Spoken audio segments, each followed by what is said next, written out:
ഞാൻ ആപ്പിൾ ആണ്. എന്നെ രാവിലെ വെറും വയറ്റിൽ കഴിക്കൂ. അപ്പോഴാണ് എന്റെ ഉള്ളിലെ നാരുകൾ ശരിക്കും പ്രവർത്തിക്കുന്നത്. ഞാൻ ഓറഞ്ചാണ്. എന്നെ രാവിലെ കഴിക്കൂ.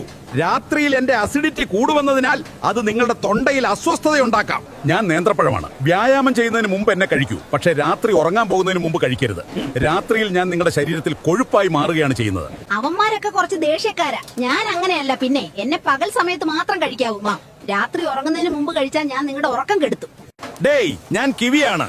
നിനക്ക് നല്ല ഉറക്കം വേണമെങ്കിൽ ഉറങ്ങുന്നതിന് 1 മണിക്കൂർ മുമ്പ് എന്നെ കഴിക്കൂ. നിങ്ങളുടെ ഉറക്കം മെച്ചപ്പെടുത്താൻ സഹായിക്കാം. അപ്പൊ ഞങ്ങൾ പറഞ്ഞത് കേട്ടല്ലോ. ചൂടാവാതെ പഴമേട്ട സമാധാനത്തെ പറഞ്ഞ അവർക്ക് മനസ്സിലാവും അല്ലേ? നിങ്ങൾക്ക് ഏറ്റവും കൂടുതൽ ഇഷ്ടപ്പെട്ട ഫ്രൂട്ട് ഏതാണ്? കമന്റ് ചെയ്യൂ. ഇതുപോലുള്ള ഇൻഫോർമേറ്റീവായി ഈ ചാനൽ ഇപ്പോൾ തന്നെ ഫോളോ ആൻഡ് ലൈക്ക് ചെയ്യൂ. വെറുതെ വെളിച്ചെണ്ണ കടയിൽ നിന്ന് മേടിച്ച് പൈസ കളയണ്ട. ഇപ്പം ഇതാ വീട്ടിൽ എങ്ങനെ വെളിച്ചെണ്ണ ഉണ്ടാക്കാൻ നോക്കാം. തേങ്ങാ കഷ്ണങ്ങൾ മിക്സിയിലേക്ക് ഇടുക. തേങ്ങാ വെള്ളം ഒഴിച്ച് നന്നായി അടിച്ച് ഇനി ഇത് അരിച്ചെടുത്ത് ചെറിയ തീയിൽ ചൂടാക്കുക. എണ്ണ തെളിഞ്ഞു വരുന്നത് വരെ തിളപ്പിക്കുക. ദാ നോക്ക്, 100% ശുദ്ധമായ വെളിച്ചെണ്ണ റെഡി.